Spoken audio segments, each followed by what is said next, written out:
Tonight, Nancy Reagan has passed away at age 94. We take a look at her life, her friendships, and her legacy. Later, more than 150 are dead after a U.S. drone strike in Somalia. We have the details. Plus, new discoveries earlier this week and the infamous O.J. Simpson trial. What this means for Simpson, coming up. Hello, and welcome to MCTV Weekly News Update. I'm Rose Shannon. And I'm Michael Conway. Former First Lady Nancy Reagan has passed away at the age of 94. Reagan was married to President Ronald Reagan and served our country alongside the president between the years of 1981 and 1989. She was mostly known for her class, elegance, and her famous Just Say No campaign in the war against drugs during the 1980s. She will be laid to rest in the Ronald Reagan Presidential Library in Simi Valley, California, alongside her husband, whose battle with Alzheimer's took him from us in June of 2004. Reagan is being mourned throughout the political world by both Republicans and Democrats. Paul Vera-Cams, live at the Ronald Reagan Presidential Library in Simiville, California, with the latest.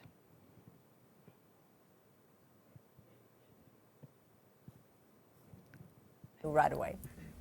Took him a little bit longer. Nancy Reagan is being remembered for her role in a great American love story, a marriage that brought the glamour of Hollywood to the White House. She died of congestive heart failure Sunday at her home in Los Angeles. Wait, can you she was just ask him, I'm reading the next thing, right? Mourners are leaving flowers at a makeshift memorial outside the Ronald Reagan Presidential Library. I think she was one of the best first ladies we've ever had, and my goodness, 94 years old. That's a long time to live. Bless her heart. I'm glad they're together again. It's just sad to see her go. I know she was getting older, and everybody has their time, and she's lived a good long life, and I'm just out here to pay respects for her passing. President Obama paid tribute to the former First Lady, calling her extraordinary and a great comfort to her husband.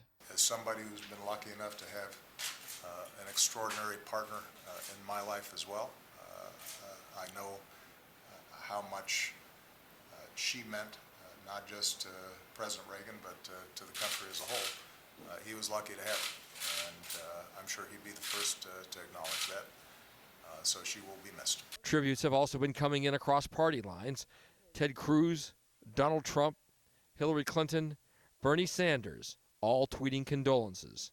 Nancy Reagan will be buried next to her husband at his presidential library in California.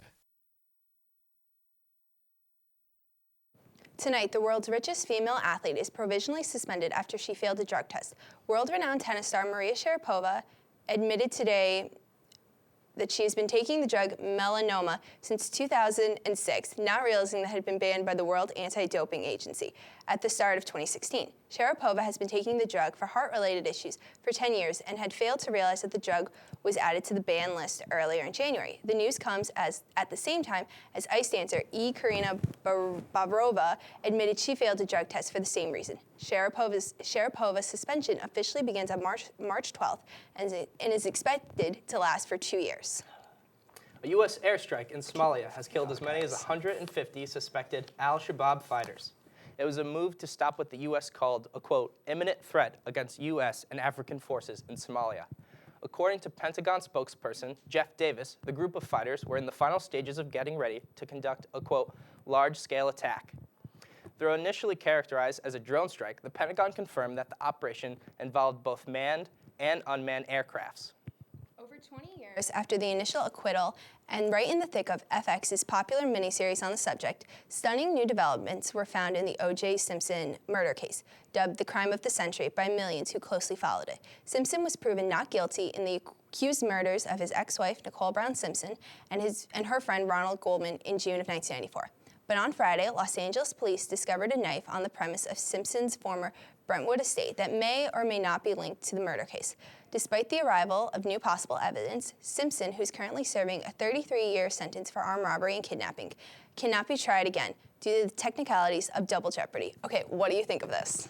Well, it's certainly late to find a piece of evidence like that. And obviously because of double jeopardy in this country, he can't be tried again. But it certainly does raise some issues about the case, and it is very timely considering the new TV show. It's so timely. This is crazy. I feel like if you explain this to someone, they wouldn't believe you. I feel like this is a subplot in a movie or a book. It's kind of bizarre. Also, the guy had found this gun or this knife, excuse me, like in '98. It's but you kept it this long. It's a little sketchy, to be honest. It is very suspicious, absolutely. This weekend, we experienced some nicer weather than usual. Haley Bryn is here to let us know what the rest of the week is going to look like with your weekly highs and lows report.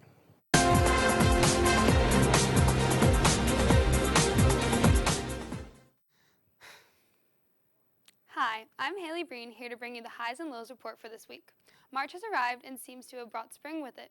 Across the nation, this week, spring fever will be in full effect, with temperatures potentially reaching record-breaking highs. A southwesterly flow of air around the Bermuda High will allow for warmer temperatures to spread across areas east of the Rockies.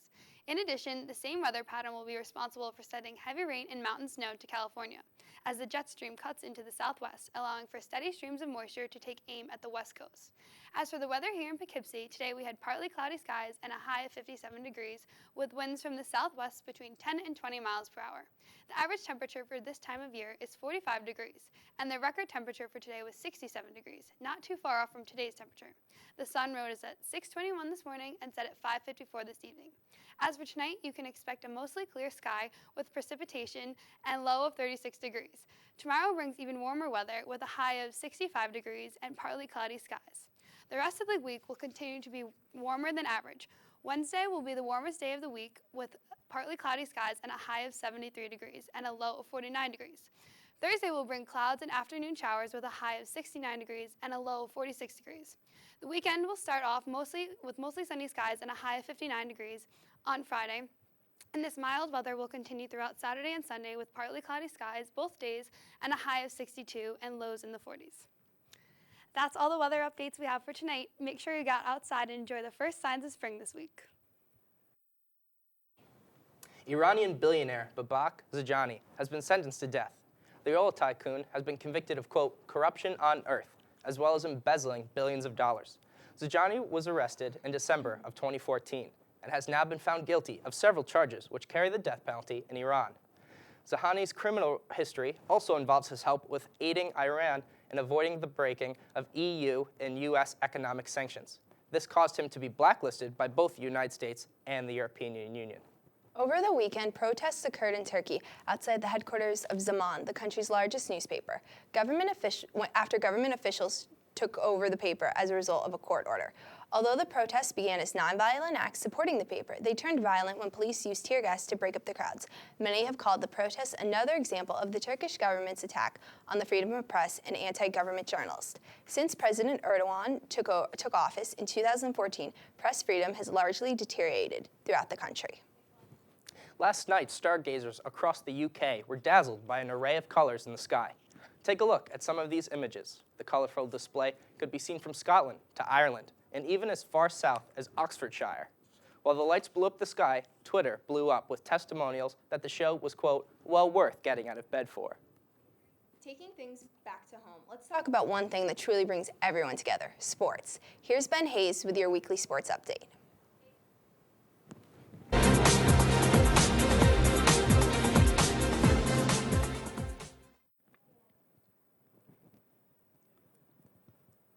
Thanks, guys. Two dominating sports figures suffered huge upsets as heavy favorites this weekend, as UFC's Golden Boy and the Golden State Warriors took a loss. I'm Ben Hayes, here to bring you this week's Sports Jam. Conor McGregor, who is a mixed martial arts fighter from Dublin, Ireland, has become a living legend in the UFC world. After defeating Jose Aldo back in December, McGregor became the undisputed featherweight champion of the world. However, that was not enough to satisfy his strive for greatness. McGregor decided to go up 2 weight classes and fight against welterweight Nate Diaz. In order to compete in this match, McGregor needed to add a whopping 25 pounds of muscle mass to match Diaz. Despite this massive weight change, however, McGregor was still a heavy favorite, having 300-to-1 odds that he would beat Diaz. This must have gone right to his head, as McGregor seemed to get overly cocky early in the fight and let his defenses down after getting ahead. That was all the help that Diaz would need, as he battled back and eventually forced McGregor to tap out as he held the Irishman in a chokehold. This marked McGregor's first loss since 2010, well before his UFC days, but also the most detrimental loss of his career. In NBA news, the Golden State Warriors lost for just the 6th time this season. After beating the Atlanta Hawks and Oklahoma City Thunder earlier in the week, the Warriors fell to the lowly Los Angeles Lakers yesterday afternoon by the score of 112-95. Entering the game having won 43 more games than the Lakers this season, the Warriors were 18-point road favorites, the highest spread for a road team in more than 20 years. But while the highest scoring offense in the league only saw Curry and Klay Thompson score at least 10 points, both of which had less than 20, the Lakers had 7 different players reach double figures. One of these players was Laker great Kobe Bryant. This marked Kobe's final career game against the Golden State Warriors, and while it may have been a perfect Hollywood ending for the Mamba, this game's result was definitely less than ideal for the history-seeking Warriors. Now, Golden State needs to win at least 18 of their remaining 21 regular season games in order to top the 1996 Chicago Bulls and set the new record for most wins in NBA history. 3 of the Warriors' remaining games are against the 53-9 San Antonio Spurs, who currently trail Golden State by just 2.5 games. Needless to say, the rest of this season should come down to the wire. That's all for this week's Sports Jam. As always, I'm Ben Hayes. Back to you guys. Last Thursday saw the Republican presidential candidates face off again in another debate. The candidates faced off on a wide range of issues, but almost all of them directed towards one man, Donald Trump. The candidates attacked Trump on just about anything that would stick. After an actual conversation regarding the size of his genitalia, the frontrunner was attacked for his opinions on Putin, Trump University, and his overall temperament. The only candidate who didn't make an impact was John Kasich, as even when he was asked a question, he failed to say anything worth remembering. Less than a week after Super Tuesday, 5 states held either a primary or a caucus on Saturday. On the Democratic side, Bernie Sanders won the Kansas and Nebraska caucuses, while Hillary Clinton walked away with the Louisiana primary. After winning 7 out of the 11 states on Tuesday, Donald Trump won only 2 contests, Louisiana and the Kentucky caucus. Ted Cruz, who came in second on Tuesday, won both caucuses in Maine and Kansas. This week, voters will head to the polls in Hawaii, Idaho, Michigan, and Mississippi. I don't know if you're following this like I am, but this is insane. It's bananas. Yes, it's been a lot of things. And right? I can't believe Donald Trump has actually won multiple states at this point. And people are thinking he's a contender. People like him a lot. He's very popular. I don't understand. I hope, hopefully Ted Cruz or Marco Rubio, one of them can stop him soon, even though that gap is...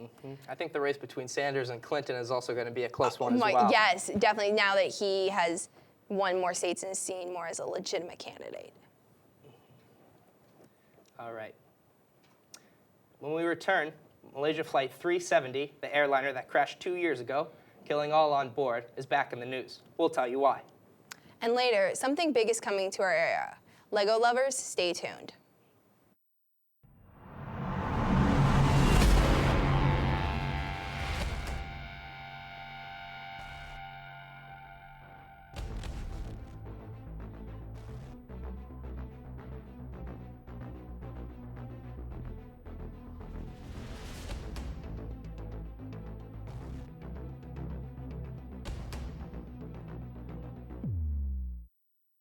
Currency. Money. It's a color. Green. It's a currency and a color. Gold. Yes. Very good.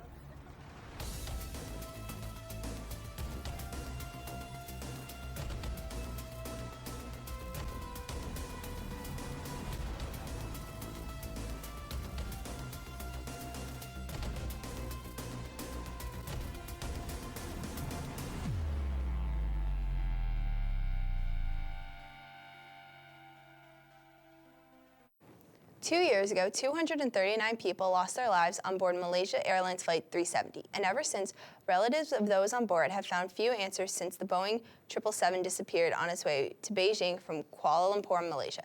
But now, the deadline for families to sue the airline is March 8th. Samin Mohsin reports from Malaysia on how victims are being remembered. Family, friends, and well-wishers are gathering here today to mark a day of remembrance for the 239 passenger and crew members on board flight MH370. Kuala Lumpur, of course, is where the plane took off from, bound for Beijing. It didn't arrive at its destination. It's where their loved ones were last seen. Well, today is the 6th, and I'm recalling what Patrick did on the 6th. And then tomorrow I'll remember what he did on the 7th, which he went for a safety course. And then I will remember on the 8th, the call coming in and all that. So it's all replaying. It's a rewind thingy now, playing back. And that's tough, but I'm, trying to stay strong. The family members are also taking this opportunity to launch a petition, Search On. They're asking people to re-evaluate and reinvestigate the disappearance of flight MH370. They're concerned that once the current search zone of 120,000 kilometers in the deepest southern Indian Ocean ends, the search may end with it, and they may never find the plane or their loved ones. You know, there's been talk about them stopping the search at the end of June, early July, and we are not for them to stop searching. We want the search to go on. We think that giving up right now would be premature. So unprecedented, so bizarre. They have to be willing to take unprecedented steps. So they may not normally look for a plane for this long, but this is an unprecedented event, and they need to take uncommon steps, unprecedented steps as well to recover the plane. Each of these balloons has someone on board flight MH370's name attached to them. These are for the 12 crew members. The rest for the 227 passengers on board, whose families are still hoping they might turn up. And that is why events like this are so important for them, to raise awareness, to keep the greatest aviation mystery alive, perhaps hoping that it's a mystery no more and they find the plane. Simon Wilson, CNN, Kuala Lumpur, Malaysia. In health news, American soccer legend Brandi Chastain has promised to donate her brain to Boston University for research. In light of recent discoveries about concussions and brain damage, there has been an increasing concern about heading the ball in soccer and the effect it may have on the brain. And Chastain hopes to help this cause. Regarding her decision, Chastain said, quote, "I hope my experience in soccer and what I've been able to give back helps put soccer in a better place than it was when I started." Chastain currently coaches at her alma mater, Santa Clara University, where she teaches her players on how to best avoid concussions while playing the game. The Hudson Valley could soon be home to a new theme park again. Last year, plans to build a Legoland theme park in Rockland County were thrown out after residents argued that the location was poorly chosen and that the theme park would wreak havoc on local traffic. But now, executives from Merlin Entertainment are looking into purchasing 165 acres of land in the town of Suffern, where the pharmaceutical company Novartis was previously located. Legoland officials are currently negotiating with property owners over costs that are currently sits at $67 million. Sources say that if a deal is made soon, Legoland could be open for business by 2019. All right. Wow, not that far off. No, it's not. I'm not even into like amusement parks, but Legoland, that seems really cool. 8-year-old me is very excited about this. Let me say that. I know they have one in California, so it'd be kind of nice if they had one on the East Coast, so we could actually go to it and experience it. That would be cool. It would. If Legoland isn't going to be your thing, maybe you can hit the theaters. But first, here's Jake Hensler to give you your weekly entertainment report, followed by Jamie Caniglia with What the Fox.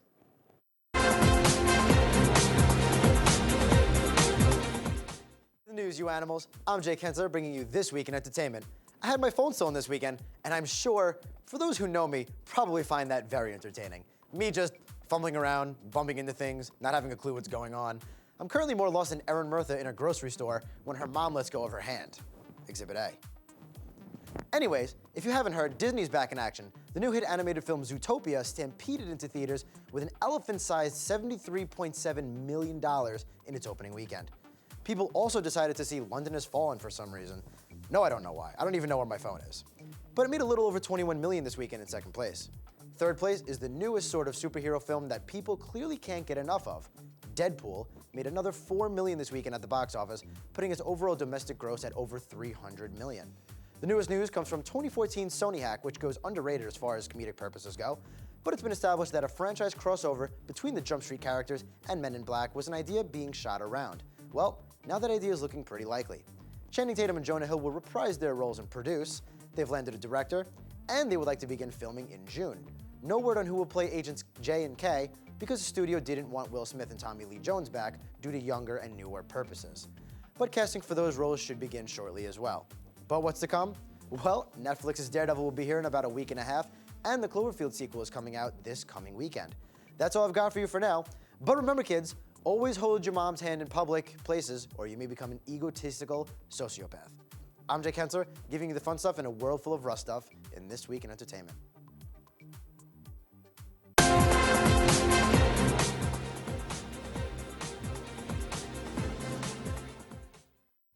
Hello and welcome to What the Fox. I'm not Danny Horbiak, as you probably noticed. I'm Jamie Caniglia, and I'll be your new host from here on. Danny, you're fantastic, and you're going to be a tough act to follow. Moving on, spring break is coming up next week, which means parties on the beach in Miami, right? Well, for most college students who are perpetually broke, a plane ticket and hotel just aren't in the budget. But just because we can't all go to Florida doesn't mean spring break has to be boring. Here are some ideas for how to entertain yourself while at home. The first day of break is St. Patrick's Day. There are parades in New York, Boston, Philadelphia, pretty much any major city in the country. It's not that expensive to hop on a train and party with the Irish for a day. Or if that's not your style, you can invite your friends over and make the delicious dish of corned beef and cabbage, an Irish tradition. It actually tastes pretty good, I promise. But whatever you decide to do on St. Paddy's Day, don't forget to wear your green. Another date to look out for is March 20th, which is the first official day of spring. Something fun to do on that day is to go to Rita's or any other ice cream shop near your home and get free water ice. Sorry, my South Jersey is showing. I mean Italian ice. But no matter what you prefer to call that sweet non-dairy treat, it's free on March 20th, so mark your calendars.